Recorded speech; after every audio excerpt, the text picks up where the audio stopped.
What's going on, y'all? My name is Grayson Russell. Hey, it's Presley Tennant here. Hey everybody, Robbie Johnson here. This is Darian Lee. Hey y'all, this is Billy Joe Jones. My name is Rye Rivers. Hi, I'm Chloe Styler, and you are listening to The Jay Franzi Show. Be sure to enjoy it. Thank y'all.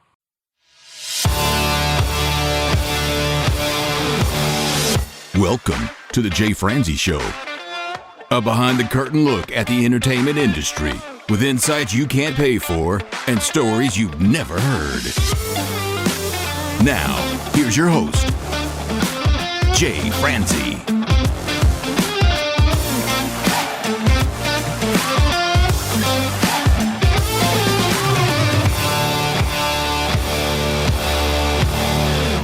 And we are coming at you live. I am Jay Franzi, and this is your source for the latest news, reviews, and interviews.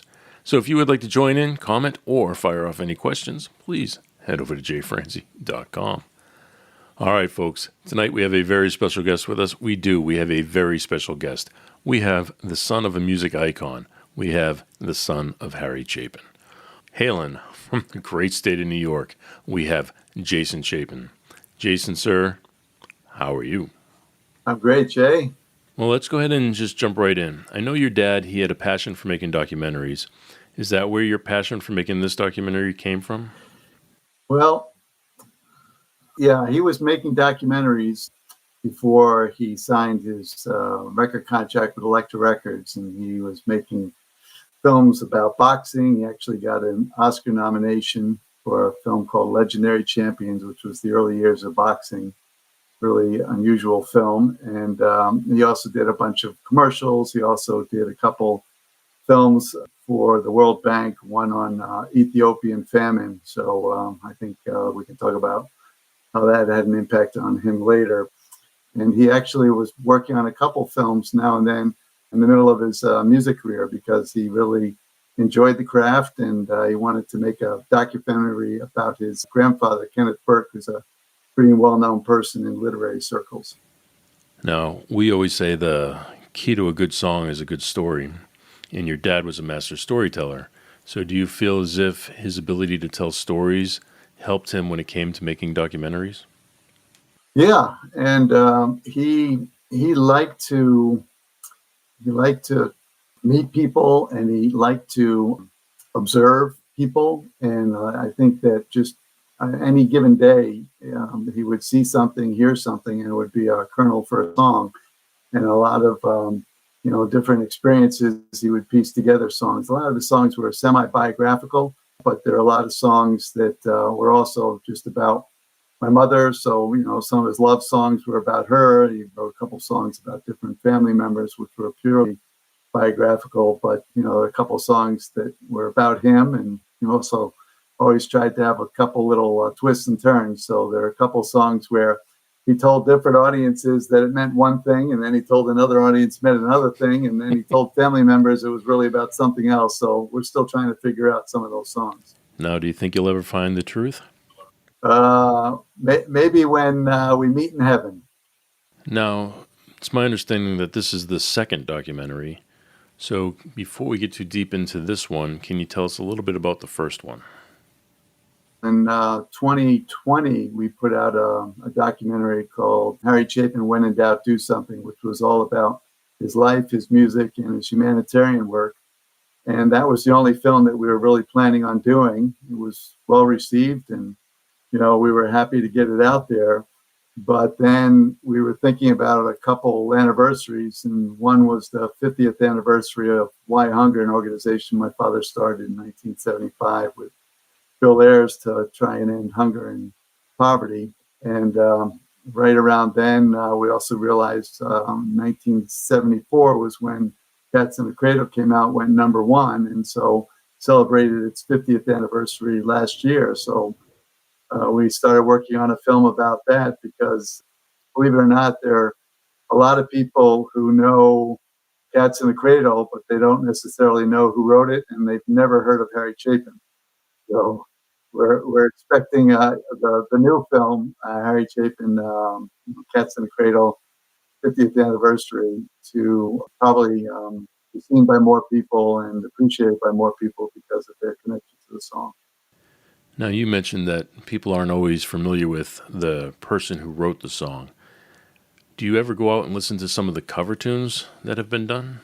Yeah, I'm really fascinated whenever I hear a new cover. But over the years, it's been an incredible honor and tribute to my father that many legends have recorded Cats in the Cradle. Everyone from Ricky Skaggs to Johnny Cash to Ugly Kid Joe to this Irish band called Celtic Thunder to Judy Collins to Mandy Patinkin and also Daryl McDaniel. So you've got country, you've got rap, you've got rock, you got a little bit of everything, folk.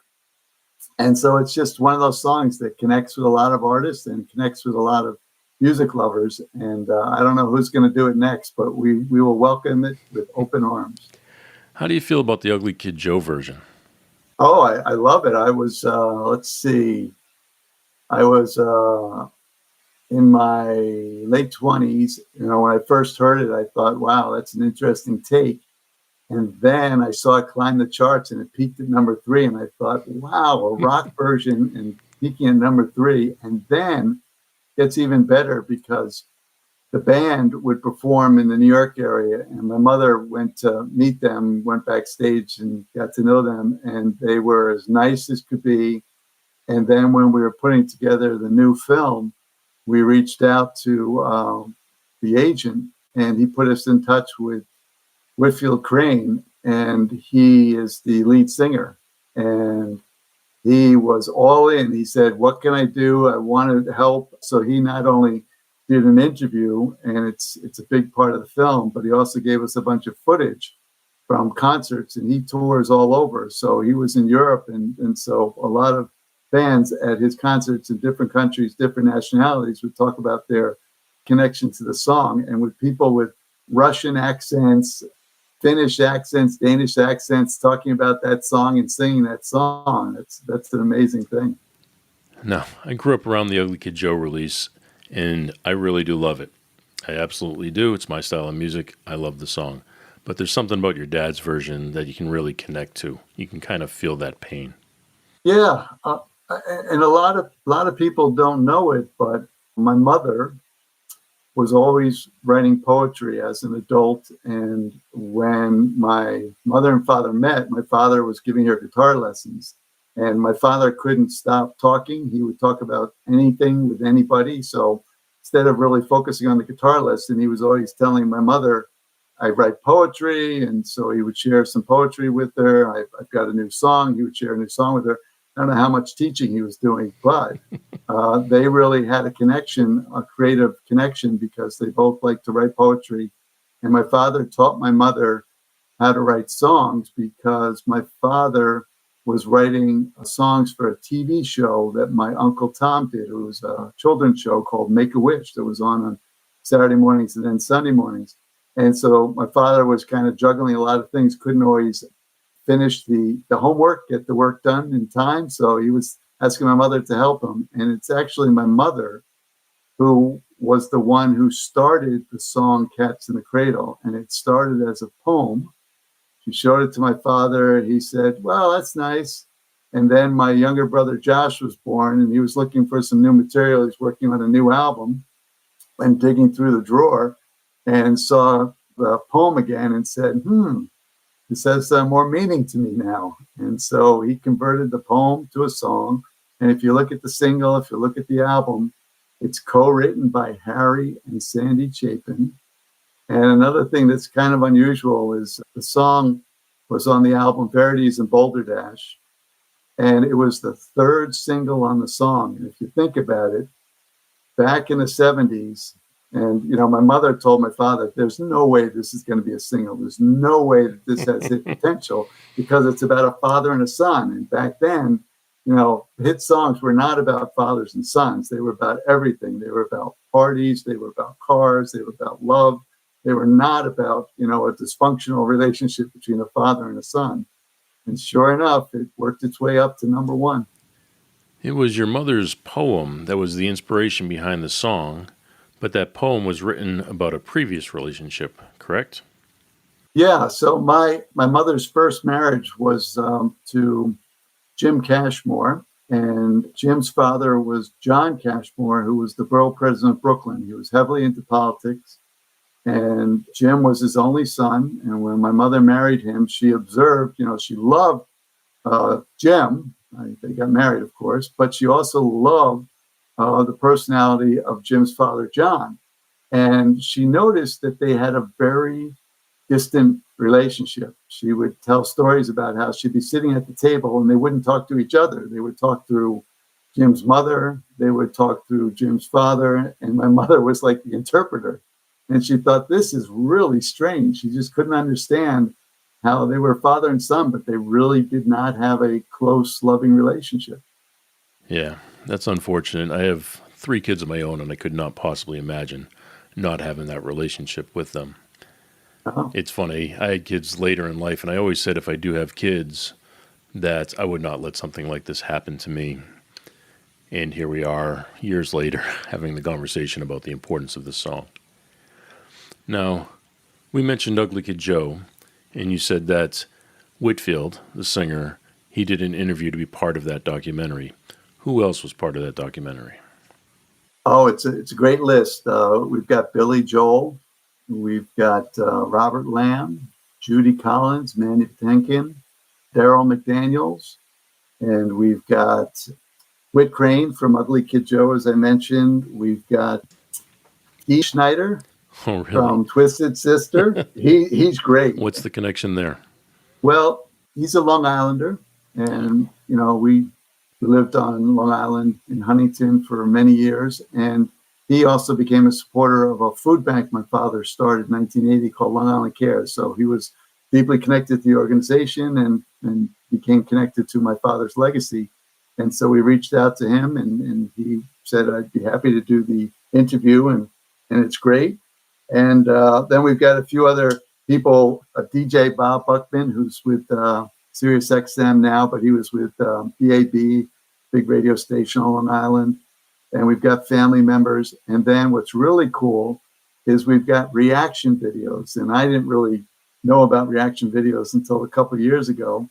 And so you take someone on YouTube who's got their own channel, and someone feeds them some songs that they know that the DJ has never heard of, and then he plays the song, and then you see him react to the song.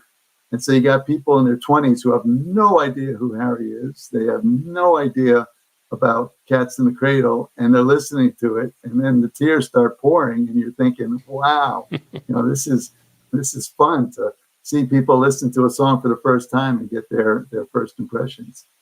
I love those videos. I actually like the ones that get really technical, go beyond just the story of the song, but get into more of the melody and the chord changes and such. One of the other people that was interviewed for the original documentary was Pat Benatar. Yeah. How did that come about? Yeah, she's in the first film and the second film, and she was just honored by Why Hunger, the organization my father co-founded, at their 50th anniversary gala. She and Neil, her husband, have been big supporters of Why Hunger, Long Island Cares, and a big part of my father's legacy. It's an interesting story. So Pat was an up-and-coming musician on Long Island, played at a bar in our hometown, Huntington. My father was not performing that night, but he went to the bar and he was listening to this young talent. And at the time, he was working on a musical. And he heard Pat's voice and said, wow, it's really unique. And she's got a lot of personality. So he asked her to audition, and she auditioned for the musical. And that's when their relationship started. And, they kept in touch, and Pat Benatar's career took off. And fast forward to 1987, my father had passed, and they had a tribute concert for him at Carnegie Hall.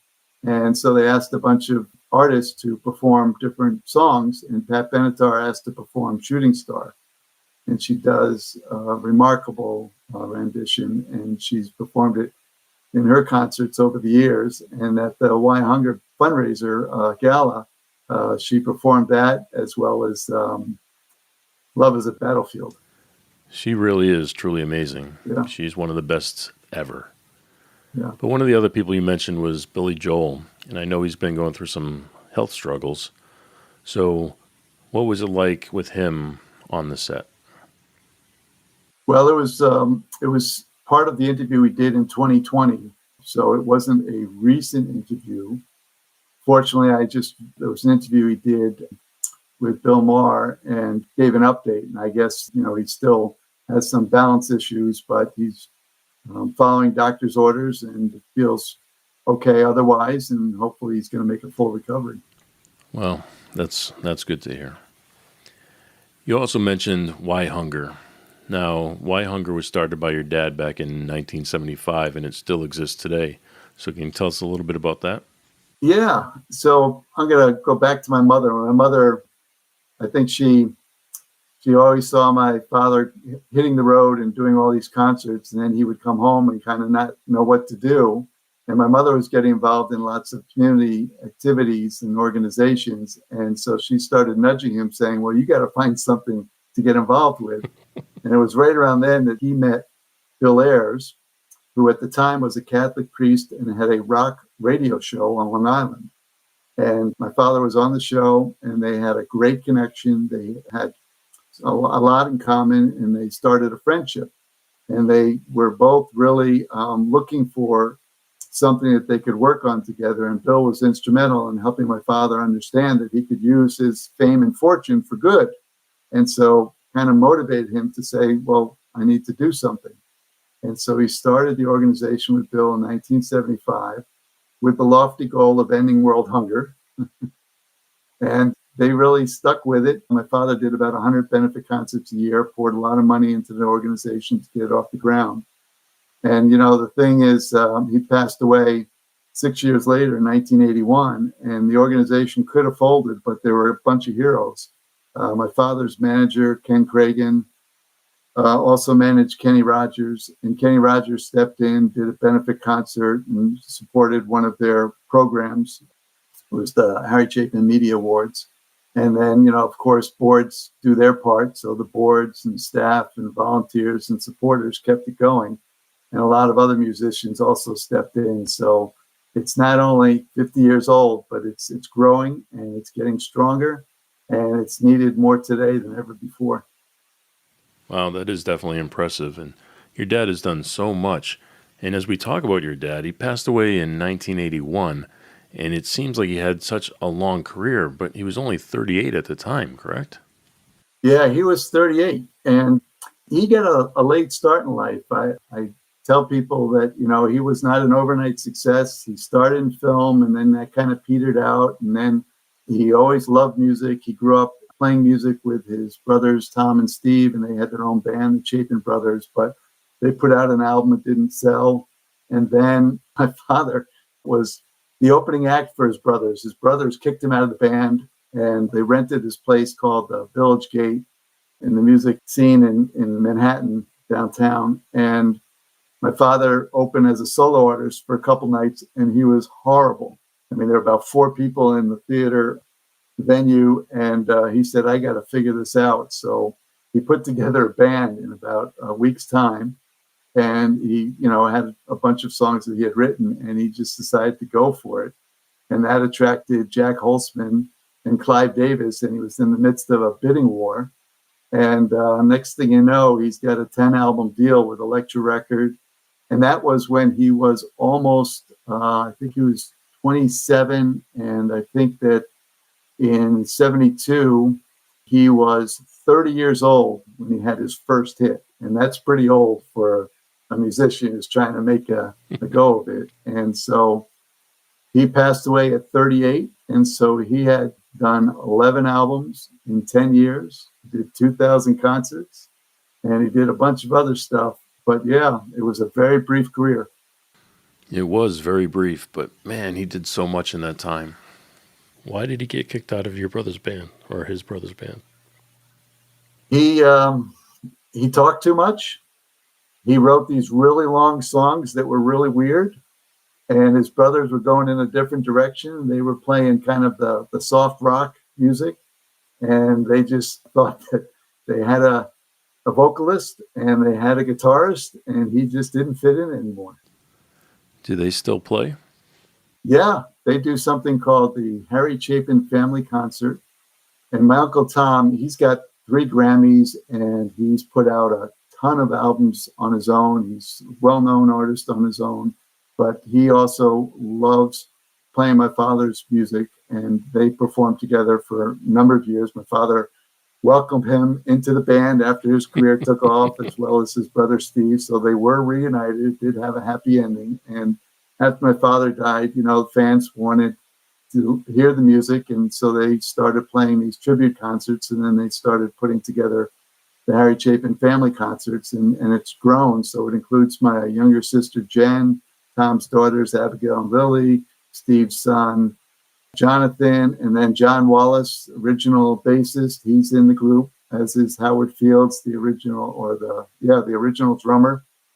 And then there are a bunch of other musicians in the group, and they play up and down East Coast, and they play out in the Midwest. And I'm sure that if there's a big theater and enough requests, they'll get out to the West Coast, and they'd be happy. Actually, they do this a bunch of concerts up in Nova Scotia in August. So my Uncle Steve and Uncle Tom have homes up there, and they do a bunch of concerts in Canada as well. I've only been to Nova Scotia once, but man, what a beautiful place. Yeah. Now, I know everything has turned out okay now, but at the time when your dad was kicked out of the band, were there any hard feelings? My father, he got used to setbacks and failure. He, as I said, film didn't work out the way he wanted. He wanted to write the great American novel. That never happened.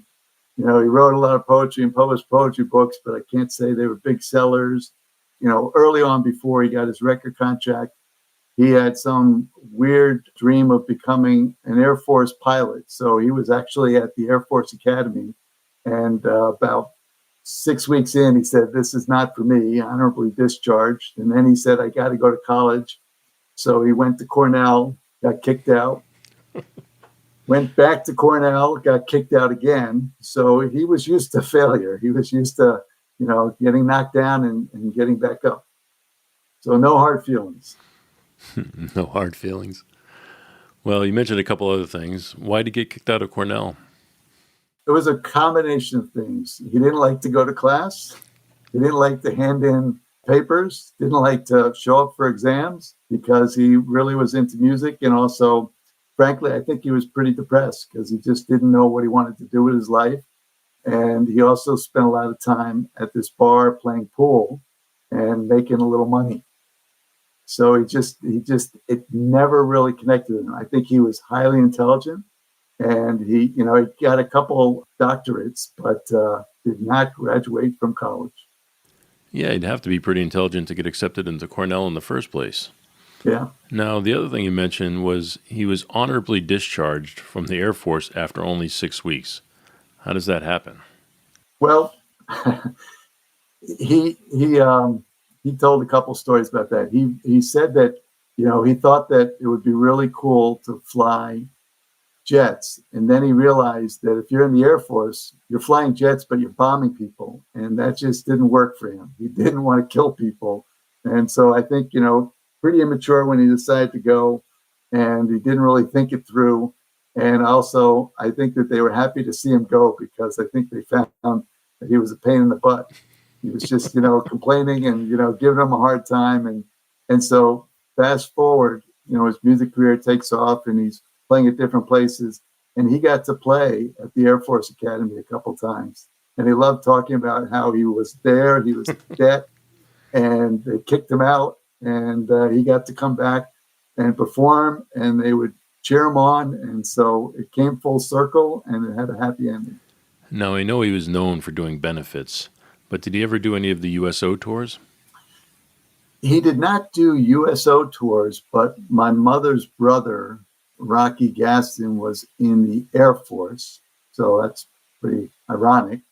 And so he was stationed in Europe, in Germany, and he had a lot of connections, a lot of contacts. So we would go on a family vacation to Germany, and my father would play at a bunch of Air Force bases. And I remember also he was playing a concert on the USS Forrestal, an aircraft carrier. At the time, it was just off of Naples, Italy. And so we got a tour and he did a concert. So there were just a lot of times that he did perform for different military bases in different countries. How did he begin working with the White House? Yeah, so he starts Why Hunger in '75, and he's pushing hard. He's just trying to figure out how he can get this organization to help as many people as possible. And he was reading up a lot. He was trying to figure out who were the experts and who could help him make the most of his organization. So he connected with this woman, Frances Moore LePay, who's still a leader in the movement, and he also was asked by a bunch of members of Congress to do benefit concerts. And so I think the light bulb went off and he said, there's a lot of money in DC and there are a lot of powerful people in DC. I'm going to spend some time down there and lobby them to see if they can help me.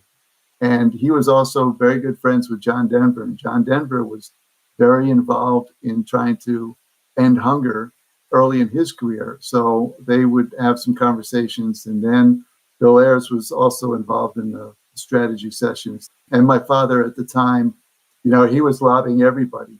And he would hang out in the men's room in the Capitol and in different legislative buildings because, word got around that Harry Chapin was visiting everybody to try and get them to do something.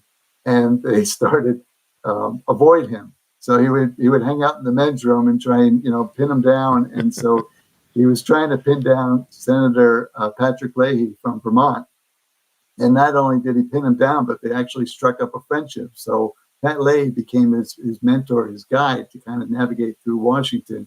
And they came up with the idea of petitioning President Carter for a presidential commission. And they finally had the meeting. They had an initial meeting in the cabinet room, and then they had a meeting to make the final push.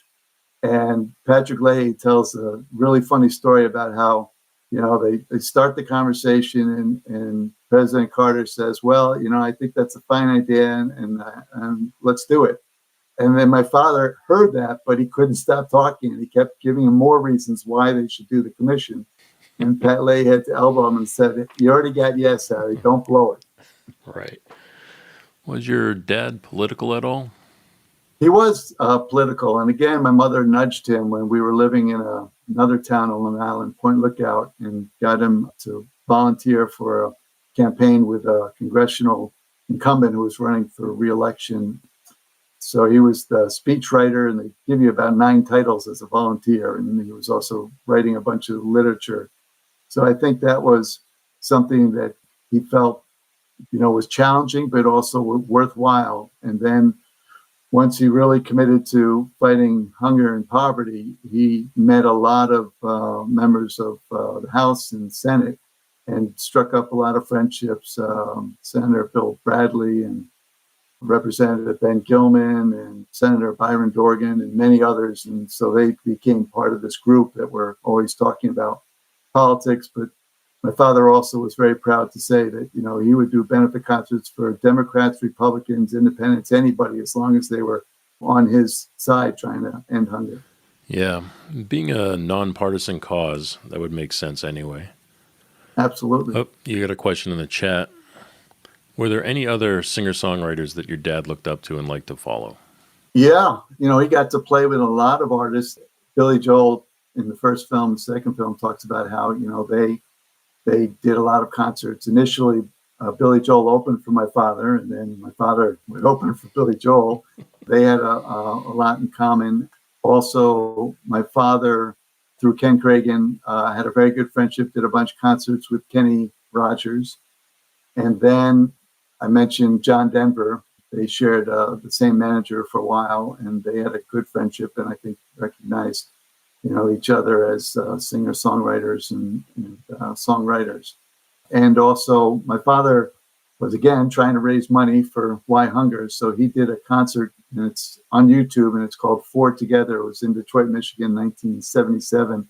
He did a concert with John Denver, James Taylor, and Gordon Lightfoot. It was a round stage, and they took turns playing each other's songs. And unfortunately, they didn't video it, and there's just some rough recordings of it. But he loved all of them. Judy Collins. He also, one of his idols and one of his heroes was Pete Seeger. they played a lot of concerts together. Those are some pretty impressive names. But they all have that same singer-songwriter feel to them. But you did mention Billy Joel and also a priest that was into rock and roll. Did your dad have that rock and roll side to him?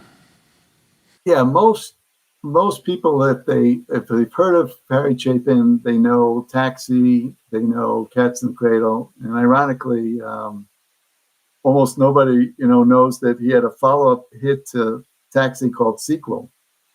Taxi peaked at 24. Sequel came out in 1980, peaked at 23. And then he had another big hit, WOLD, but he had a lot of other fan favorites. And he had a bunch of songs that I think were very rock-ish. And some of them are really intense. He's got a song called Sniper. He's got another song called Bummer. There's a tribute concert, and these guys love to play another song called The Rock. And he has other songs that I think are country. He did an album after Verity's and Boulder Dash album, a couple albums later, called Living Room Suite. And he was really at that point starting to follow and really enjoy country music. So Living Room Suite is kind of his country music album. And then he also, he came from the folk background, so a lot of his songs were folkish. And he did not like disco. And he used to always talk about how he didn't like disco in concert. So you're not going to find any disco songs, but you'll definitely find a couple other genres. Who would be the most unexpected artist that he followed?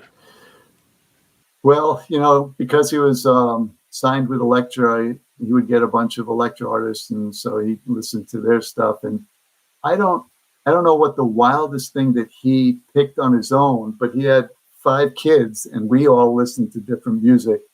And I think he thought we were going through a stage, but, I definitely had my rock stage. I was, as a teenager and still am, a big Led Zeppelin fan, Rolling Stones fan, Who, Bad Company, you can go right down the list. And so I think my father heard a lot of rock music because his kids were listening to it.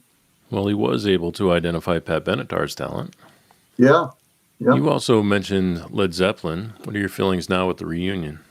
I love the documentary that just came out, and I love some of the things Robert Plant, Alison Krauss, just the fact that he's been out there every year just touring, and Jimmy Page, genius, almost unmatched talent. And, we don't have John Bottom anymore, but we've got his son, so it's almost the full band.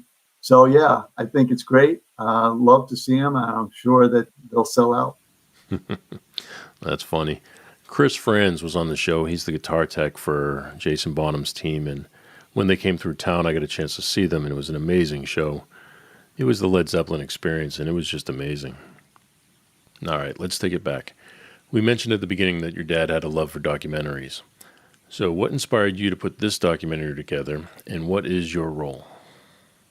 So it's funny. It's my father wrote this song called Circle, and he ended his concerts with the song Circle. So a lot of things come full circle. So Bill Ayers at the time was running Why Hunger and met a couple people who were helping him with a benefit concert. A guy named Rick Korn and S.A. Barron became friends of Bill's, worked together on a few projects. And so Rick said to Bill one night, "How come nobody's ever done a documentary about Harry Chapin?" And Bill said, "I don't know, but why don't you?" And so Bill connected Rick and I. Then Rick and S.A. came to my house, and I invited my mother over to discuss the possibility of a documentary. And Rick and S.A. show up with a camera and start interviewing my mother and I on the spot. And so somehow we realized that I think we were starting to make a film.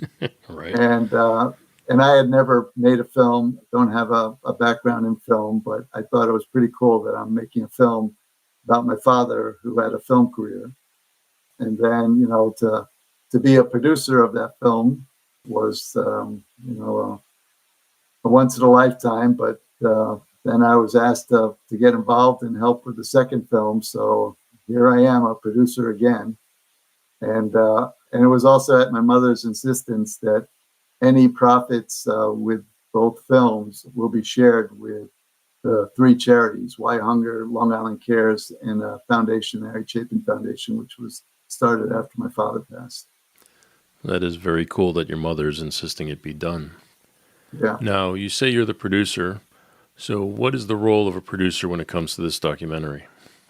My role was really to help raise money, to help line up the interviews. So I put out a lot of requests to ask people if they would be interviewed, and also help us promote the film. And then we have a lot of meetings where we have to figure out the marketing and the promotion, PR firm, and coordinating the interviews and the press package. And then there's a lot of discussions about the trailer, and we spent a lot of time lining up a distributor, MVD. So we're very excited about having them as our partner. And the film's going to be released November 4th or thereabouts, and it's going to be on all the major streaming platforms, Apple TV, Amazon Prime, and a bunch of others. It's also going to be released on DVD. It's not going to have a theater release, but we've also done some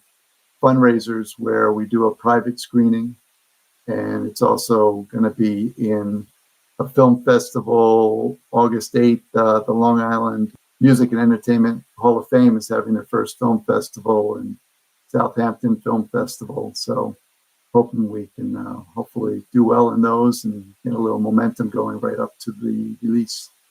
Now, you mentioned you had to handle the outreach and the PR and the marketing. What was the hardest part in that process?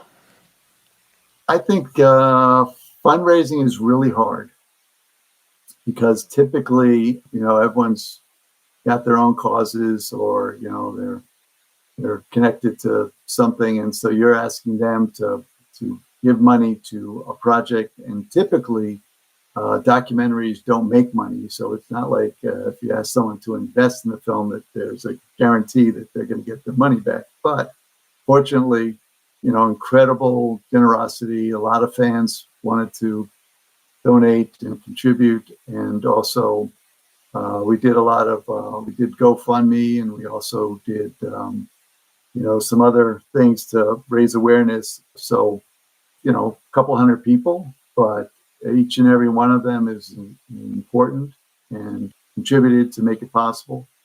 And then we also had to line up some folks who I think are going to end up being sponsors. So that's also another item on the checklist that we've been focusing on.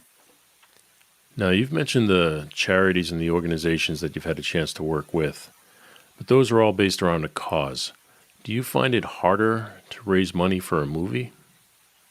Yes and no. There are some people who just, they've been donating to my father's charities, and this was just another thing that they wanted to be a part of. There are also other people who were fans of my father's music, didn't know about the charities, and they thought, wow, this is the way that I could also support the charities. So that was a factor. There are also, just friends of friends, and there are also family members who contributed. So, you just put the word out, and, you don't twist arms. But when people say, they've got a few questions, and you answer their questions, and they say, yeah, I'll do it. It's a great feeling. And also, there are some folks who contribute to the film who are also in the film. So I think that was also a bonus for them. So you've mentioned crowdsourcing, and you've mentioned fan involvement when it comes to the crowdsourcing. So how did you let the fans know that this was even an option?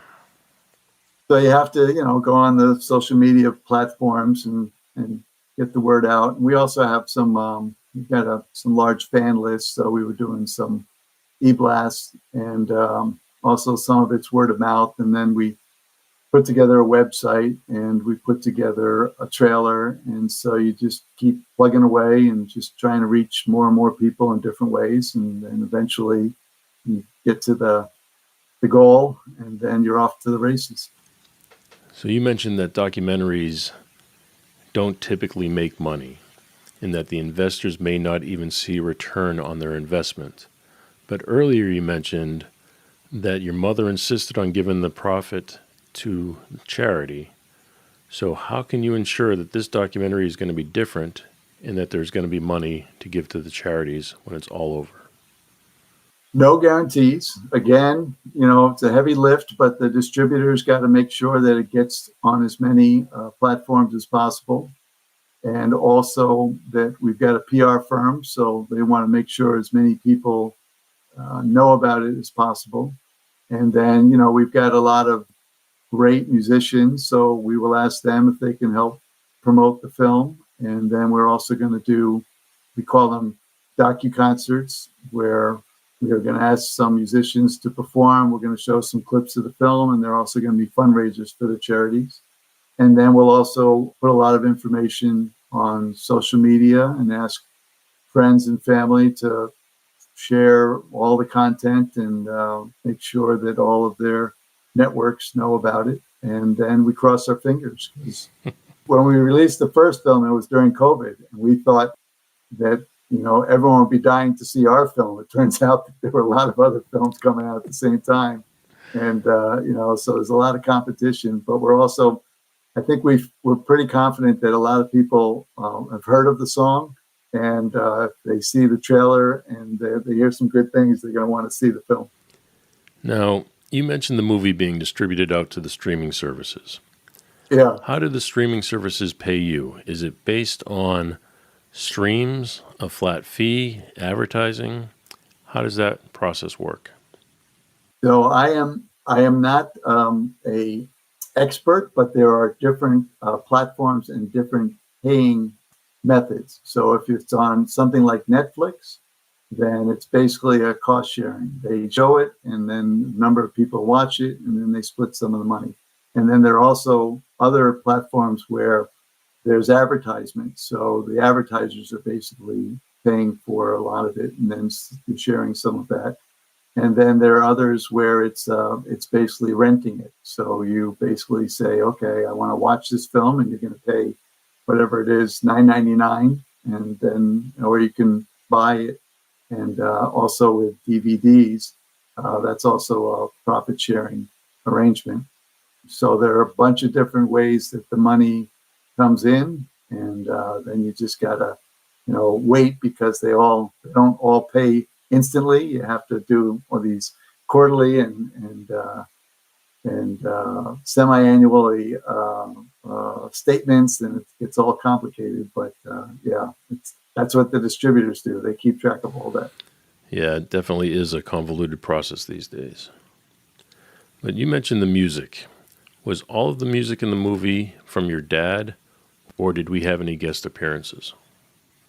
Well, the music is basically from the catalog, and we've got some concert videos that we were able to use. And then he was on a number of shows, so we were able to, get some of those clips, some of those videos. And also we have some from the 1987 Carnegie Hall tribute concert. And then we have a bunch of clips, and this is really fun.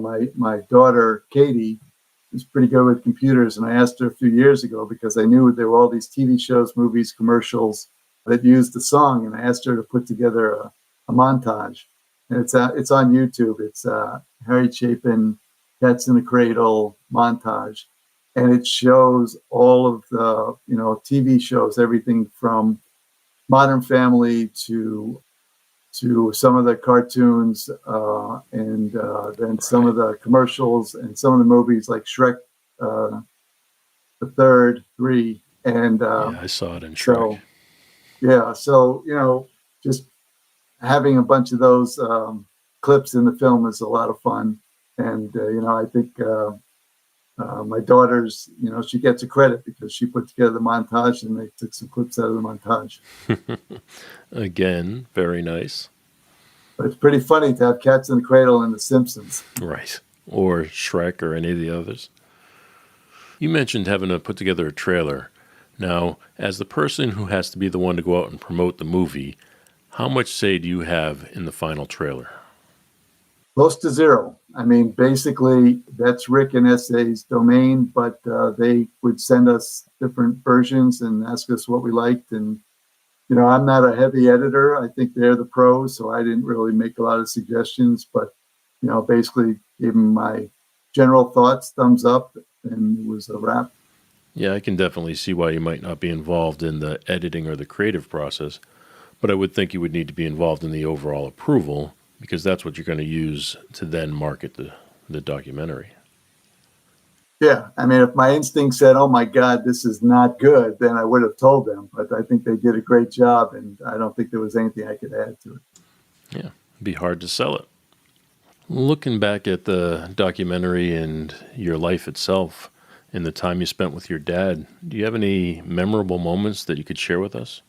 Yeah, I was just at a family get together, and we were doing a lot of reflecting, and it was part of my mother's 90th birthday celebration. So we were, talking a little bit about my father, and I reflected on how, he came into my life. He was my stepfather before he became my father, and my earliest memories are playing sports with him. He was a sports nut, loved watching sports, playing sports. So I got really hooked on sports because of him. Played lots of sports in high school, still play a lot of sports, and I have so many great memories of playing football in the backyard or tennis or baseball or golf. And, it's a big part of the time that we spent together. And also just a lot of memories of going to different concerts with him. And I remember another time he was doing a TV special. So I went with him to London because he was interviewing Peter Sellers. And so I just have all these memories of these very special times with him. And it's just, I think that there are just a lot of things that I think he influenced in me. Obviously, I work for a nonprofit, very involved with the charities and very focused on doing my part, doing something to end hunger. So, he kind of, he left too soon, but he also kind of got us all involved in what he's doing. And we're all trying to do our part. We often discuss the decisions that need to be made when it comes to having children. And do you take those children on the road or do you leave them at home? From a child's point of view, did you enjoy your time on the road? Yeah, we combined a lot of family vacations with him doing mini tours because I think he just needed to perform. He just needed to get up on stage. And then there was some times where there were just, mini trips where it was just family time. Like, we would go up to Vermont and go skiing. So it was kind of a mix, but yeah, it was fun. It was fun going to the concerts, sometimes sitting in the audience, sometimes being backstage. And it was also a lot of fun whenever he's playing new material, just, because he was always anxious to get the fan reaction. Did you enjoy seeing your dad's success? Absolutely. I couldn't be prouder, couldn't have been happier with him getting all of the recognition that he was craving for. Did you know it at the time? No. I didn't know what was going on. I didn't know about, I was just a little kid. And so I didn't really know a lot about, concerts, didn't know about him being on with Johnny Carson and putting out these albums. I didn't know. He was my only dad, really. So I didn't really know what the other dads were doing, but I just thought it was a little strange because I didn't know anyone else who did that. I always laugh. I have 3 daughters. I have a 15-year-old, a 10-year-old, and a 3-year-old. And I always ask them when an artist comes through town if they want to go and check out the show. And typically they say no, but lately my 10-year-old has taken me up on it a couple of times, and I've taken her to see the Oak Ridge Boys and Brooks and Dunn and maybe a few others. And I'm afraid now to take her to see a concert where I don't know somebody and she doesn't get treated like a rock star. Well, also, I have a feeling your other kids are going to say, wait a second, that's special time with Dad. So you may get a few others who are going to sign up. Right. No, I can see that happening too. All right, sir. Well, we do this thing here we call Unsung Heroes, where we take a moment to shine the light on somebody that's worked behind the scenes or somebody who may have supported you along the way. Do you have anybody that you would like to shine a little light on? Again, this past weekend, spending time with my mother, I think that she was the force behind my father, always encouraging him, not only with music, but the charities. And she's also been a great mentor to me, helping me make some of my life decisions about careers and different things that I've gotten involved with. So she's the one. Do you think it was her influence that led to your dad's success? Yeah.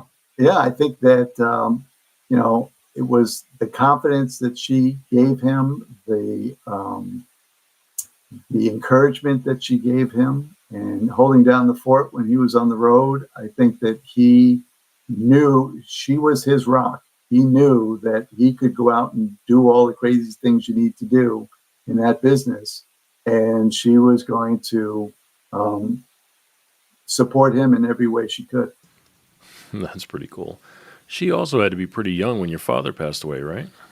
Yeah, but she was 8 years older. So he married an older woman, and she was in her 40s when he passed away. Oh, that's sad. As I look at it now, I was 40 when I got married, so it's got to be tough. All right, sir. One last question for you.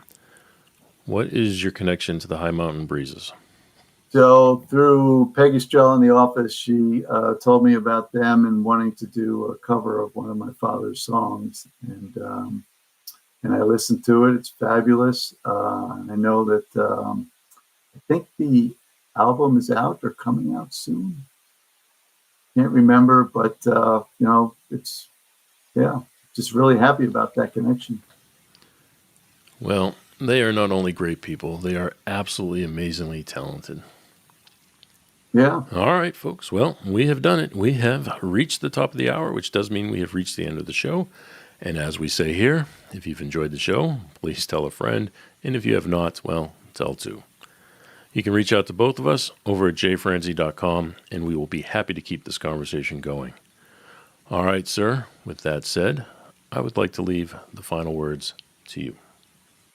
Well, it's great being with you. Appreciate you having me on. I love talking about music because music connects so many people in so many ways, and we can all tell stories about our first concert or our first album.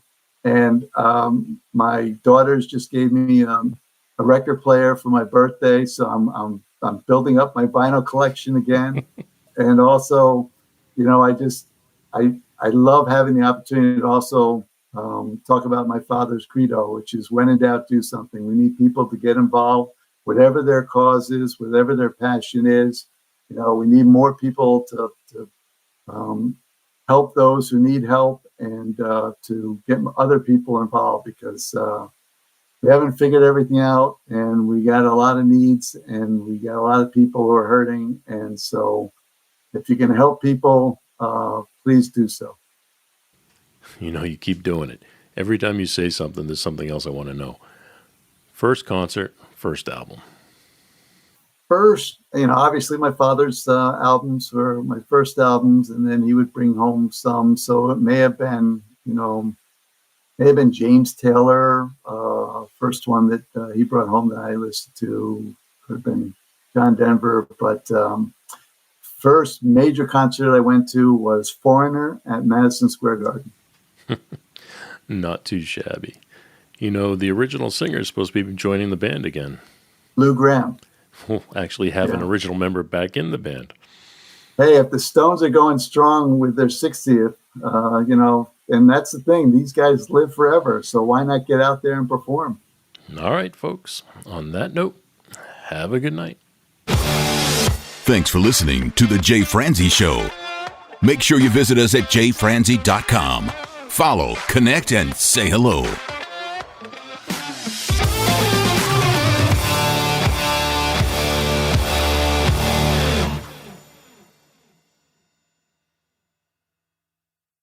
This episode has been brought to you by VR Knives, your source for 100% custom knives made by a true rock star.